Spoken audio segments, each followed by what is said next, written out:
Pessoal, uma boa noite a todos. Boa noite. Muito bom receber vocês aqui. Mais um encontro nosso de segunda-feira. Né? Eu digo, é sempre uma alegria, né? A gente poder compartilhar um pouquinho sobre a doutrina espírita. Lembrando que, né, o que eu falo aqui eu apenas repito palavras. Eu não sei de nada, estou aqui para aprender.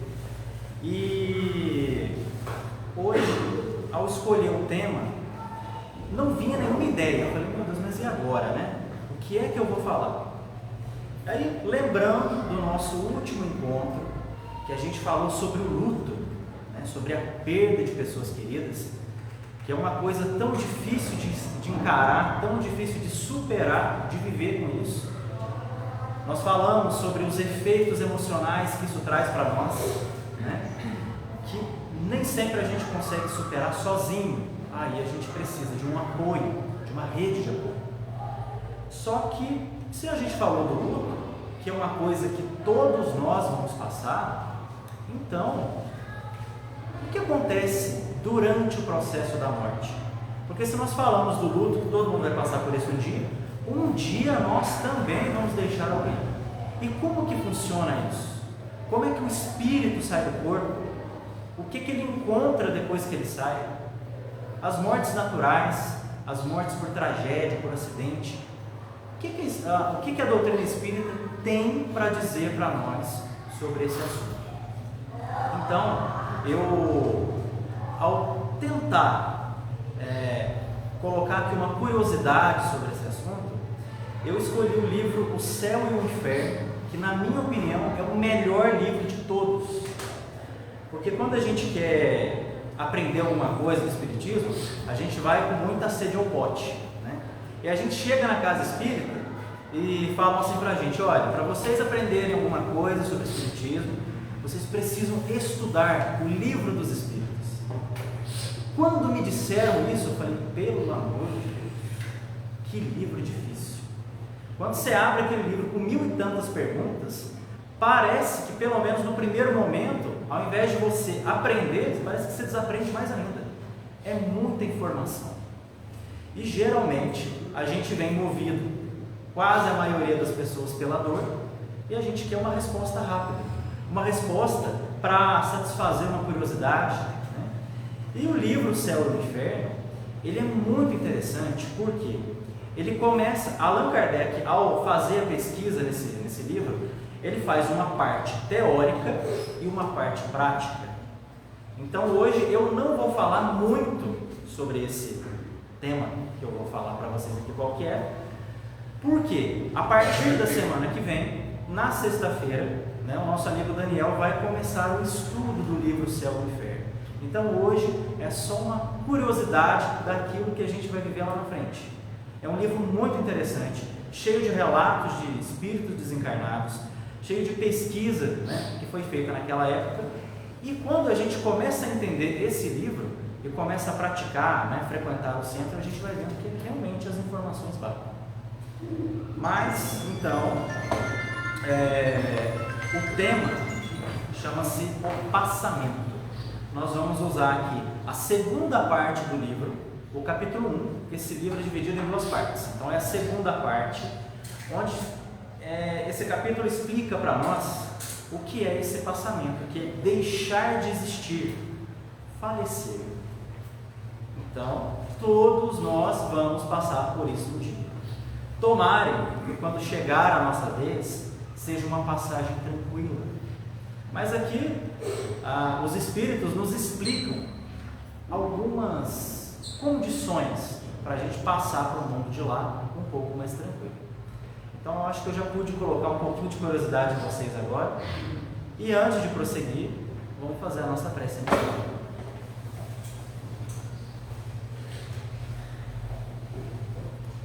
Nesse momento vamos aproveitar essa oportunidade de estarmos aqui reunidos.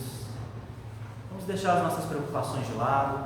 Vamos sentir o ambiente, a energia que a espiritualidade está aqui agora, nesse momento, nos intuindo, passando aqui boas energias, que a gente possa esquecer o mundo lá fora, sintonizar nesse momento, se entregar verdadeiramente para a mensagem de Cristo. Que a gente possa ser bom, que a gente possa aprender a se respeitar e a se conhecer. E que assim seja. Bom, gente, então, antes de entrarmos no capítulo do livro, queria deixar um recado para todos, inclusive os que nos assistem, que na sexta-feira agora é feriado, mas a palestra das 8 da noite vai acontecer normalmente. Aí eu lembro também que todo domingo, às 8 da noite, tem palestra. Toda segunda-feira tem atendimento fraterno, das 2 da tarde às 3h30. Evangelização infantil, mocidade espírita e a palestra às 20 horas. Na terça-feira tem estudo às 20 horas. Na quarta tem atendimento fraterno, das 2 da tarde às 3h30. Tem artesanato das 2 da tarde às 16 horas. Na quinta a gente tem um estudo às 2 da tarde e estudo às 7h30 da noite.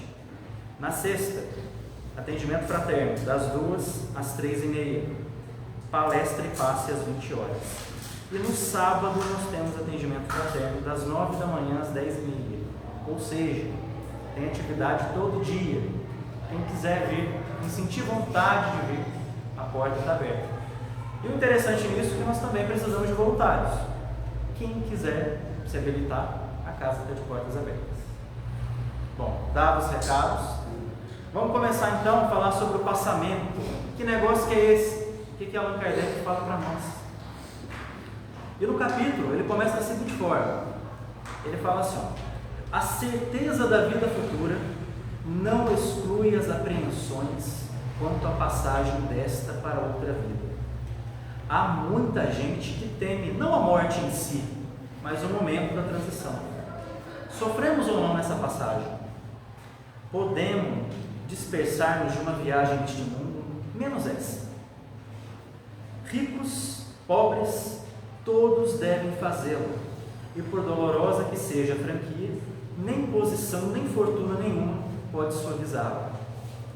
Vendo-se a calma de alguns moribundos e as convulsões terríveis de outros, pode-se previamente julgar que as sensações experimentadas nem sempre são as mesmas. Aquilo quer dizer o quê?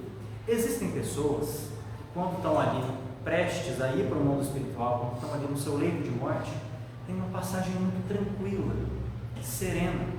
Parece até que está dormindo durante o processo da morte.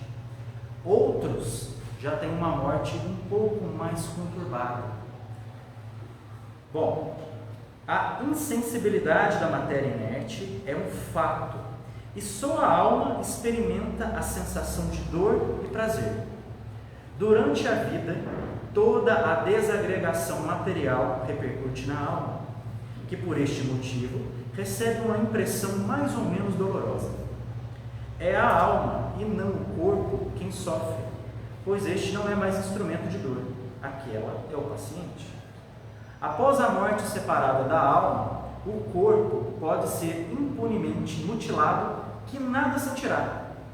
Aqui ele fala, depois que morre, já era. Esse corpo não é seu, ele é emprestado. Esse corpo que a gente usa hoje não vai servir para mais nada. A alma já saiu, a alma já está livre, o espírito se libertou. A gente não precisa mais do corpo. Mas existem relatos de alguns espíritos que, quando desencarnam, ainda sentem as dores físicas na alma. E por que isso acontece? A gente vê em algumas leituras até mais pesadas, até mesmo em reuniões mediúnicas que às vezes, alguns espíritos comunicam, alguns têm a sensação de sentir a decomposição do corpo. Está lá o corpo. Bom, mas espera aí. Se Allan Kardec fala aqui para nós, segundo os espíritos, que quando a gente morre, o corpo já está totalmente desacoplado da alma, por que isso acontece? E aqui ele dá uma explicação. A alma tem suas sensações próprias, cuja fonte não reside na matéria tangível. O perispírito é o envoltório da alma e não se separa dela nem antes e nem depois da morte.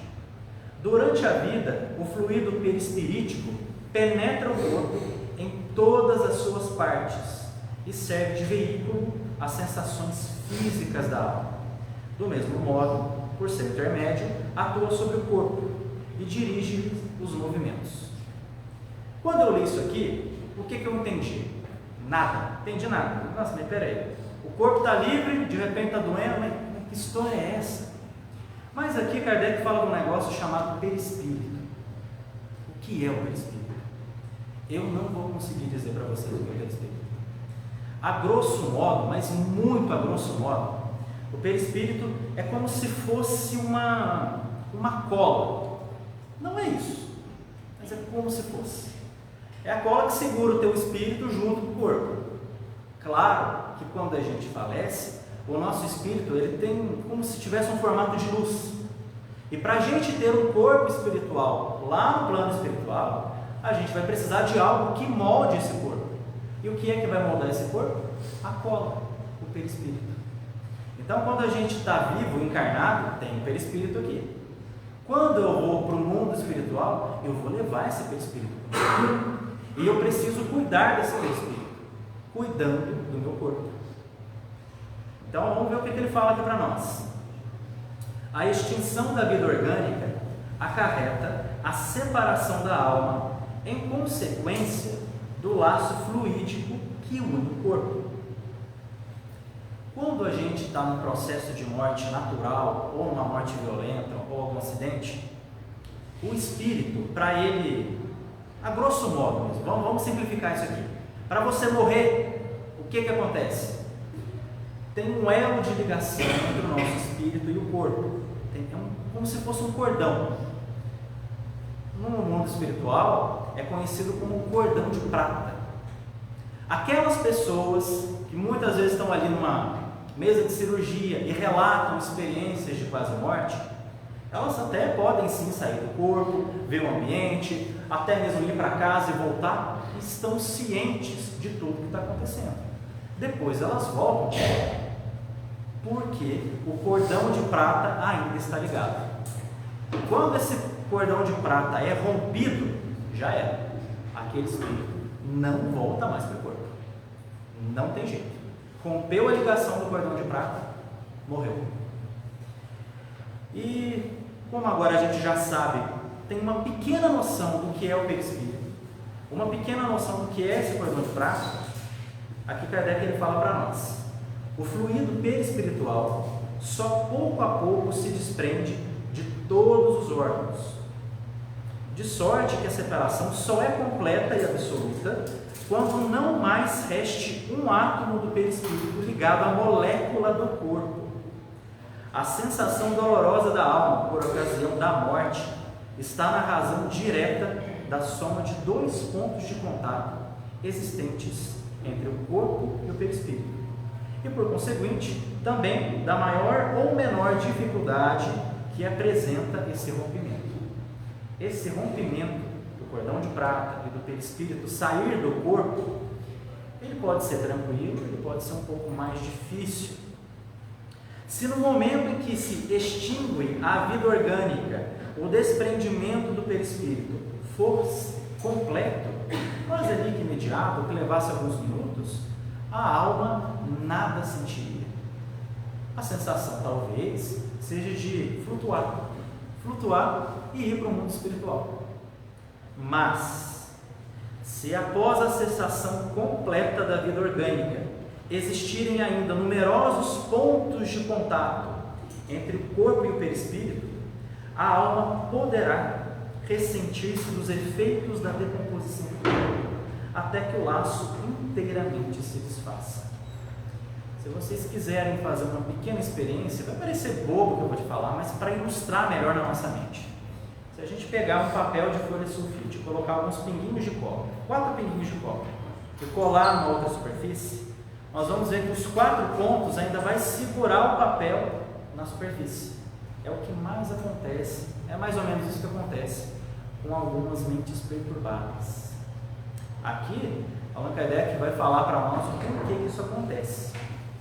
Mas se não bastasse isso, aí a gente está vendo que o perispírito colado ao corpo, com alguns pontos de ligamento. Quando se tem ali uma espiritualidade mais elevada naquele cidadão que está morrendo, ele entende que aquele corpo não é dele e que se ele estava doente, ele não quer a doença, porque a partir do momento que a gente tem algumas doenças, a cura ela só é espiritual. E a partir do momento que a morte chega para te abraçar, é o momento da cura espiritual. Então aquela pessoa que está sofrendo uma doença grave, quando ela sente aquela sensação do desligamento, muito provavelmente ela vai querer sentir essa sensação agradável do desligamento para poder ir tranquila, se refazer no hospital espiritual. Agora, quando existem muitos pontos de ligamento, né, por causa dos meus pensamentos, por causa das minhas angústias, por causa dos meus excessos, aí o que acontece? Vai ter um atrito. Eu vou tentar um desprendimento, mas eu ainda não vou conseguir ficar 100% livre daquele corpo. E aí? Daí, resulta que o sofrimento que acompanha a morte está subordinado a uma força adesiva que une o corpo ao perispírito. Tudo que puder ajudar na diminuição dessa força e na rapidez do desprendimento torna essa passagem menos penosa. E, finalmente, o desprendimento pode operar com menos dificuldade e a alma deixará de experimentar qualquer sentimento desagradável. Caso vocês queiram estudar um pouquinho ou entender um pouco melhor sobre o que é o perispírito, eu posso indicar um livro para vocês que chama Perispírito, do autor Valmiro Zimmermann. Foi nesse dia que eu comecei a enxergar que quando falar que é ciência, filosofia e religião, eu vi que a ciência é um negócio muito sério. Porque é um livro cheio, mas cheio de condições técnicas.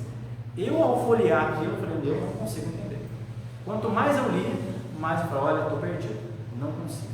É muito científico. Mas ali tem uma possível explicação sobre os efeitos do perispírito. De como que ele é formado, né, como que a gente utiliza esse perispírito para reencarnar e depois, né, para utilizar de novo no plano espiritual.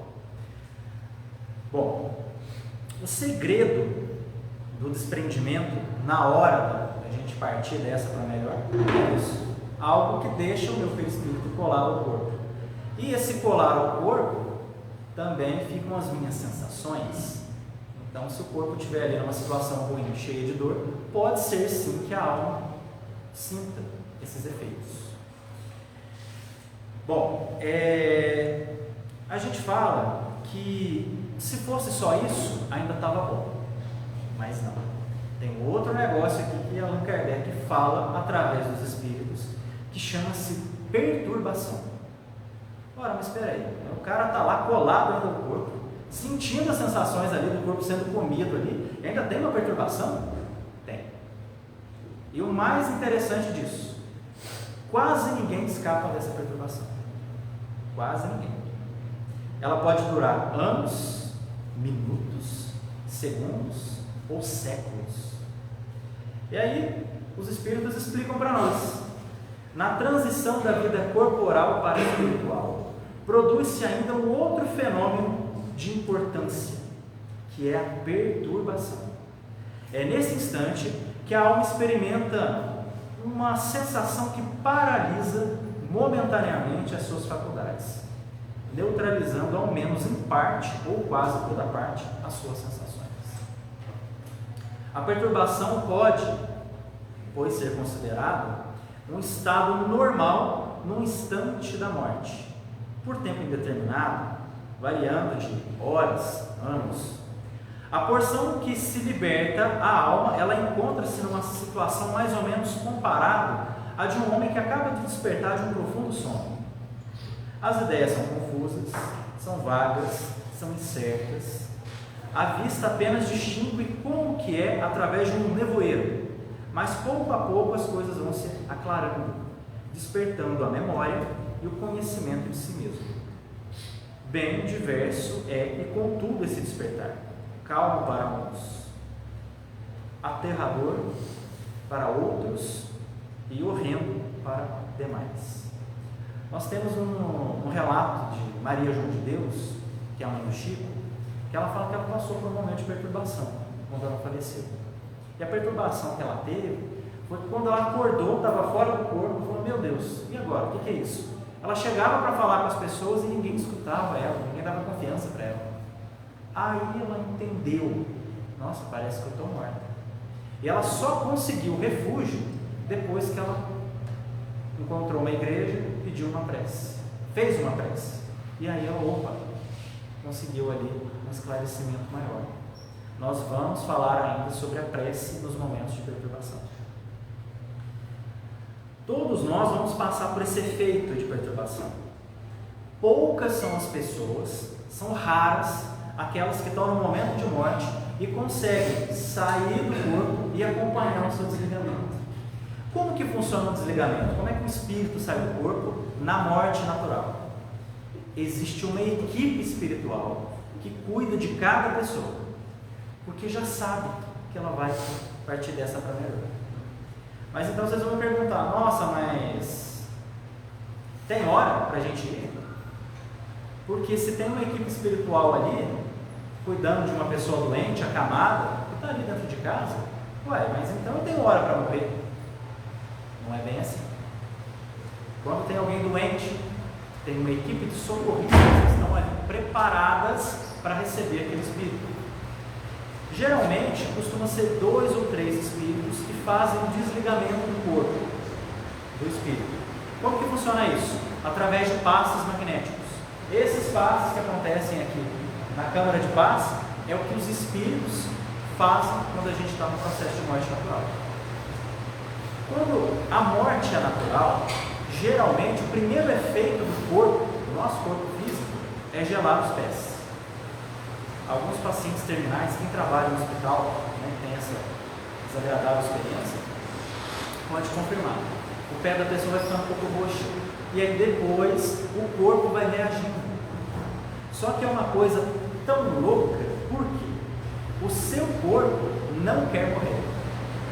Nós temos uma máquina dentro de nós, com diversos órgãos funcionando, e um depende do outro. Quando um órgão começa a falhar, o seu corpo ele entra em pânico. Por quê? Ele sabe que está acontecendo alguma coisa, mas ele não sabe o quê. E essa sensação de não saber o quê, o corpo luta para viver. E por mais que a pessoa esteja doente ou não, o espírito está ali sendo desligado daquele corpo. O corpo biológico, ele quer viver, ele continua, ele tenta resistir de todas as formas. É notável até que algumas pessoas, aparentemente, é como se começassem a convulsionar. O corpo começa a tremer. Isso é uma reação natural do corpo. Não necessariamente o espírito que está sendo desligado. É porque nós temos esse corpo emprestado, ele funciona, nós precisamos disso para viver.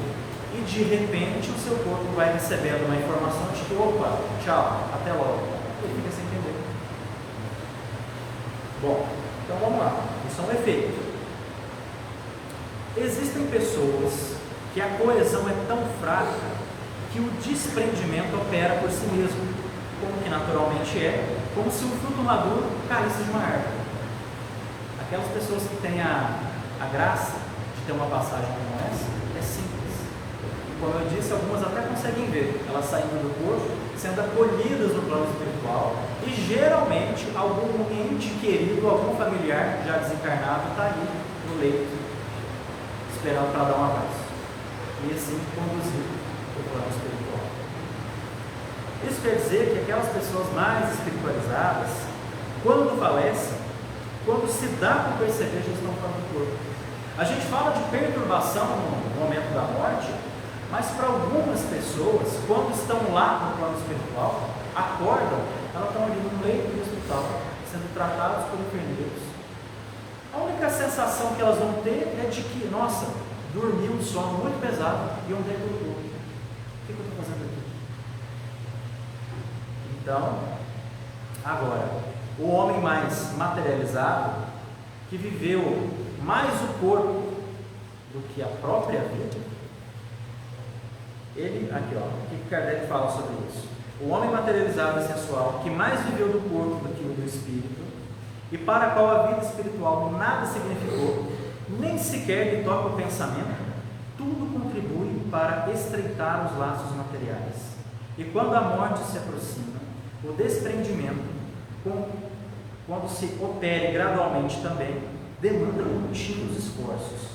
As convulsões da agonia são indícios de luta do espírito, que às vezes procura romper os elos resistentes, e outras se agarram ao corpo, do qual uma força irresistível o arrebata com violência, molécula por molécula. O perispírito precisa se desprender, mas ali está cheio de pontos ali com aquela cola que fica difícil, e aí o corpo pode sentir essas sensações.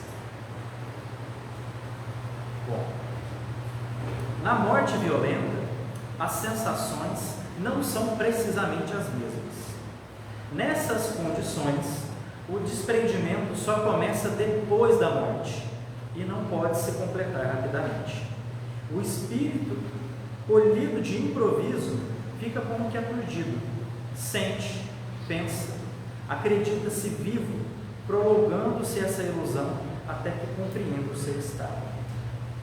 Além disso, dentro desses casos, há uma série infinita de modalidades que variam segundo os conhecimentos e os progressos morais do espírito. Em casos de mortes violentas, o que a gente consegue ouvir como relatos de espíritos desencarnados é que alguns são assim. Aconteceu um acidente de carro, a morte foi instantânea, ninguém sobreviveu. A espiritualidade, em muitos casos, resgata esses espíritos e eles nem sentem o que está acontecendo. De repente são recolhidos. Outros espíritos já têm ali uma sensação diferente, uma morte brutal, um crime, por exemplo. A pessoa foi torturada, às vezes ela não está entendendo por que isso está acontecendo. A primeira sensação que ela tem é aquilo: meu Deus, eu vou morrer. E ela grava essa informação na sua mente. E a mente, ela não depende do corpo. Quando a gente volta a ser espírito, a mente permanece. E nisso, ao entender que está fora do corpo e ver aquele corpo todo ensanguentado ou uma situação adversa da crime, da brutalidade, aquele espírito ele pode se revoltar. Ele se revolta e deseja vingança. Aí a situação é mais diferente. A espiritualidade abandona esses espíritos? Não. Ninguém fica abandonado à própria sorte. Ninguém. Mas em situações como essa, é mais difícil um resgate imediato, porque a pessoa fica presa naquele sentimento de vingança, naquele sentimento de que eu não me conformo com o que fizeram comigo. Não era justo, então eu preciso me vingar. Outros espíritos ficam até por aí vagando, sem a noção de que realmente morreram. Cada caso é um caso. Se fôssemos para nós catalogarmos aqui as situações e condições espirituais em mortes violentas ou mortes muito repentinas, nós teremos assunto aqui para os próximos 10 anos. E o porquê que isso acontece? Não tem como dizer para vocês que, olha, o fulano morreu com um tiro na cabeça, era a hora dele. Será que era mesmo? Uma morte tão violenta que causa sofrimento para aquele espírito que acabou de ir e para a família. Nós passamos a viver num planeta de provas e expiações. Temos espíritos mais evoluídos, mais atrasados, tudo vivendo aqui junto no mesmo espaço. E é difícil conviver. A truculência ainda é o que move o planeta Terra. Infelizmente, nós ainda estamos presos nos sentimentos animalescos, nos sentimentos ali de homens da caverna. Se fosse mentira isso que eu estou dizendo, nós teríamos aqui um planeta de paz. Mas não. A gente liga o jornal aqui na nossa cidade mesmo. A gente ainda vê muita notícia, muita tragédia, muito crime acontecendo. Muitas nações querendo guerra. Ora, enquanto a sociedade não evoluir moralmente, a gente não vai conseguir desfrutar do conhecimento espiritual que a gente tem.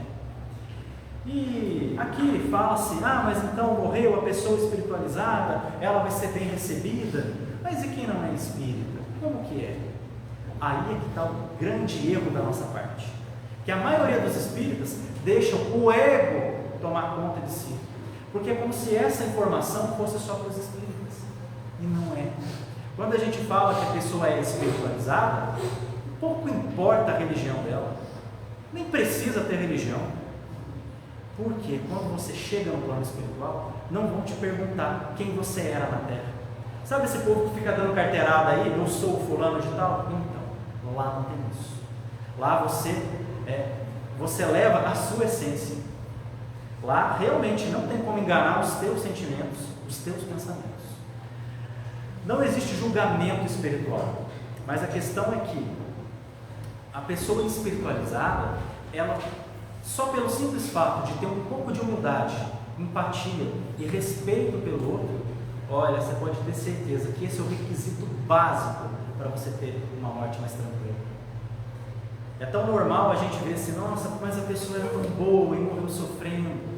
Sim, sofreu naquela doença porque aquilo que o espírito não aceita, ele joga para o corpo. E para os nossos olhos materiais, aquilo que consumia aquela pessoa de dor, na verdade é uma libertação. Mas ela só vai entender isso quando ela for para o plano espiritual. Nós ainda estamos muito materializados. É muito fácil falar isso aqui, pegar o livro, ler e reproduzir essas palavras. Mas de fato, um dia nós vamos ter essa sensação, porque um dia nós vamos deixar o nosso corpo.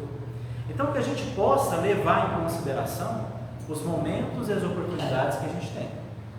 A redenção de uma pessoa aqui no planeta Terra não é ela ser boazinha, ela rezar, tratar bem os outros, não só isso. Mas você conhece a verdadeira virtude espiritual quando o cidadão tem a chance de arrebentar a boca do outro na porrada e não faz isso. Quando a pessoa está ali nervosa, meu Deus, olha, se eu tiver força, eu mato. E ela não, ela tenta um equilíbrio. Isso é uma redenção espiritual. E isso não é para espírita, isso é para qualquer um. Então, quando a gente entende isso, isso é de fato se espiritualizar.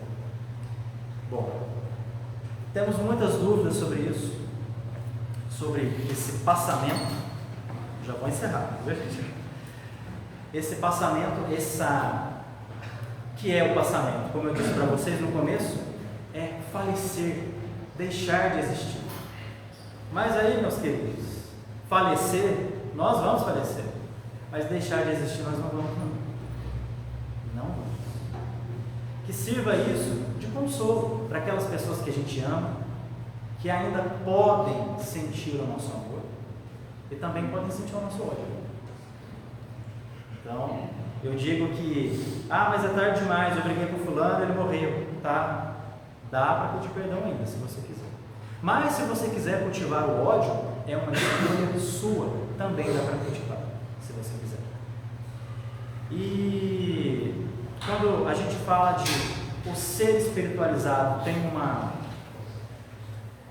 passagem um pouco mais leve, é isso que a gente fala.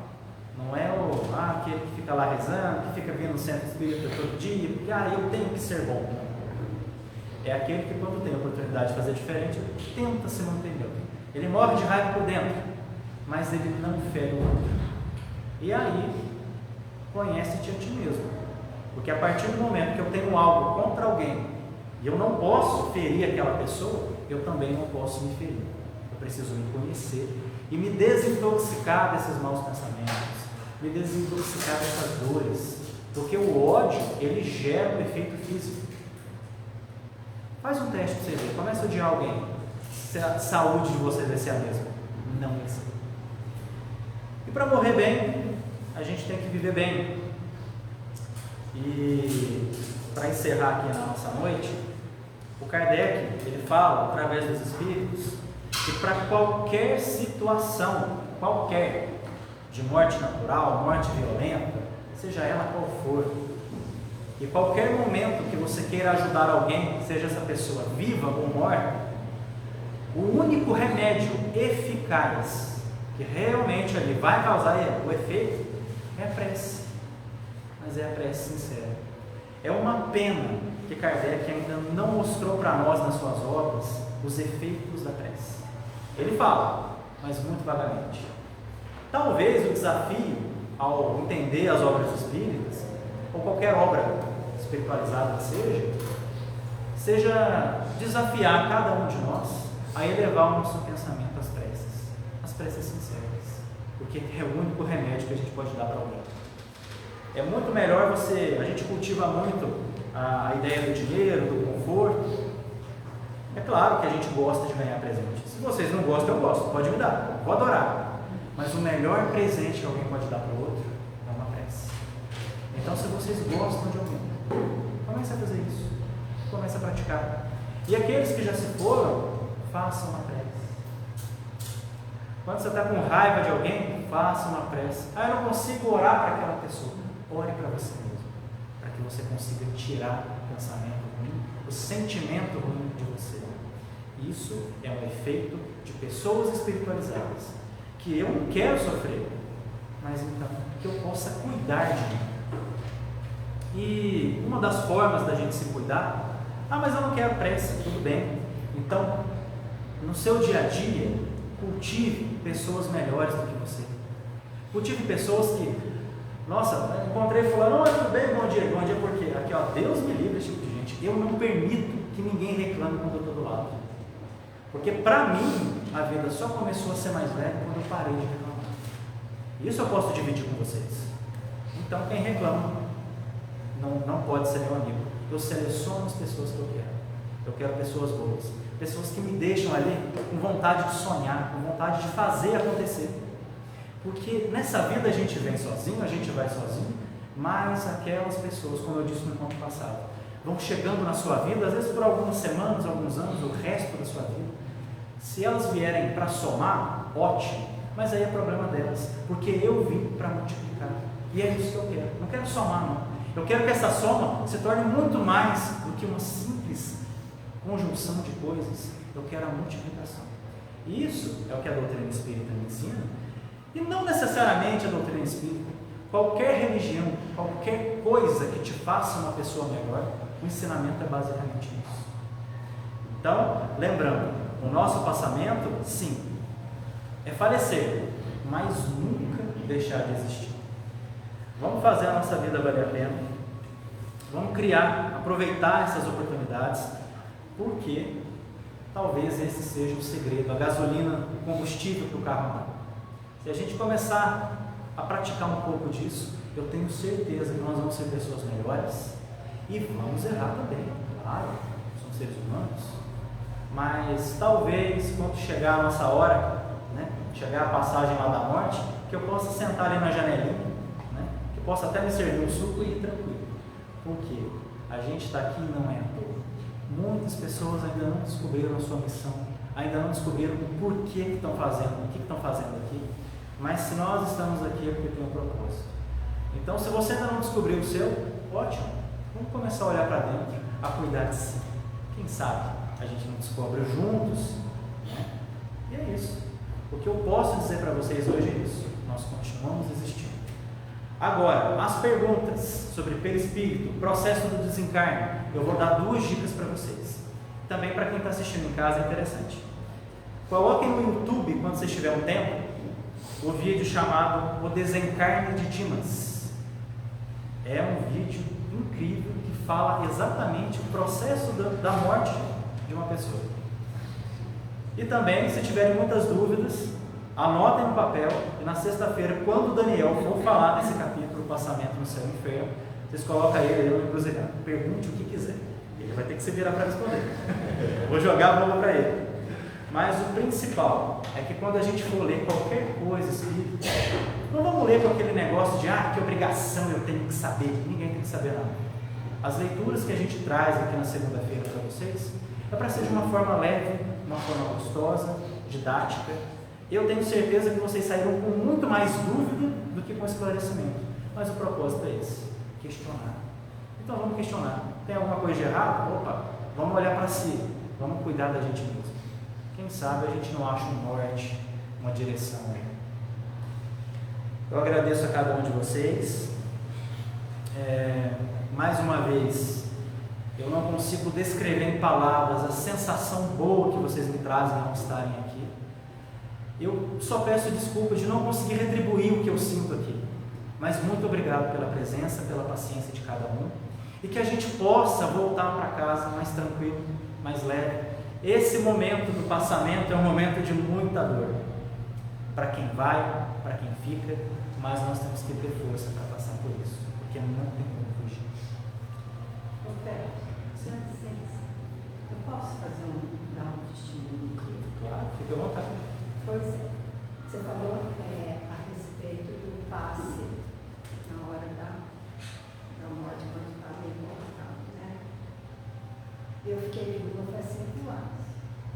E quando meu marido estava no hospital, ele já estava assim, nos últimos momentos, mas aquilo não acontecia nunca, né? E eu de olho no pé dele, como você falou, o negócio foi ficando roxo, e eu fui rezando, fico louca lá, né? Aí de repente eu via entrar um monte de gente, né? Não conhecia ninguém. De repente entra o meu pai, de terno preto, porque ele era maçom, e eu achei estranho, assim, meio assim, sério, sabe? E eu falei assim, pai, o senhor veio? Ele falou assim, eu vim ajudar o Zé. Aí foi na cama, pôs a mão, deu um passe nele, o aparelho segurou. Leila, eu vou reproduzir aqui o que você disse, porque não sei se o pessoal de casa conseguiu acompanhar. Você disse que o seu marido estava prestes a desencarnar, e você viu o seu pai, né, entrando lá para dar os passes nele. No caso, Meu pai já era falecido. Seu pai já era falecido. 2000. Eu não ia tocar nesse assunto, mas agora, ultrapassando o tempo, joga a culpa na espiritualidade, não tem como. Esse é um efeito chamado, tem uma explicação, melhora, não é exatamente isso, mas quando vem um familiar mais próximo para fazer o desligamento, está muito ligado à melhora da morte. Não é exatamente o caso do seu marido, mas tende a casar. Quando a pessoa está ali, prestes a falecer, e ela demora, e ela está sofrendo, muitas vezes quer dizer que é a família que está sofrendo, chorando porque não quer perder. E esse sofrimento gera como se fosse um tipo de passe, um passe para aquele desencarnante ali, mas um passe negativo. E aí o que acontece? Tem a melhora da morte, a pessoa melhora, beleza. Tá? Aí ela melhora, a família fica feliz, nossa, vamos orar mais felizes. E aquela energia boa é suficiente para o desligamento. No seu caso, você disse que o seu marido, né, você não relatou de nenhum familiar, enfim. O que acontece ali é o seguinte, nós não sabemos a condição dele. Talvez, não estou dizendo que é isso, mas uma possibilidade. Por ele não querer deixá-los, porque a separação é dolorosa, o que é necessário para que o espírito entender? Porque espiritualmente ele pode estar até ali cochilando, mas ele está sentindo e está ouvindo. Quando chega algum familiar já desencarnado para dar um passe, ele reconhece pelo cheiro, pelo perfume, pelas palavras, pelo toque, e isso é fundamental para que ele possa, já entendi, eu preciso ir. Isso é uma prova de que a espiritualidade existe. É um relato fantástico você conseguir ver o seu pai desencarnado auxiliando o seu marido para ir para o plano espiritual. Eu acho que tenho certeza, são poucas as pessoas que têm a oportunidade tão bela de ver o que você viu. Parabéns aí pela sua, por ter conseguido ver isso. E eu lanço um desafio aqui para todo mundo. Se vocês estiverem duvidando do que eu estou falando aqui, fiquem à vontade para duvidar. No dia que vocês morrerem, vocês me contam. Tá? Bom, gente, obrigado pela participação de vocês. Desculpa essa minha forma muito informal de falar, mas eu acho que a gente tem que levar um pouco mais de leveza, né? Porque de sofrimento já basta de segunda a sexta a raiva que a gente passa, né? Fiquem em paz. Quem nos assiste, muito obrigado. Até o nosso próximo encontro.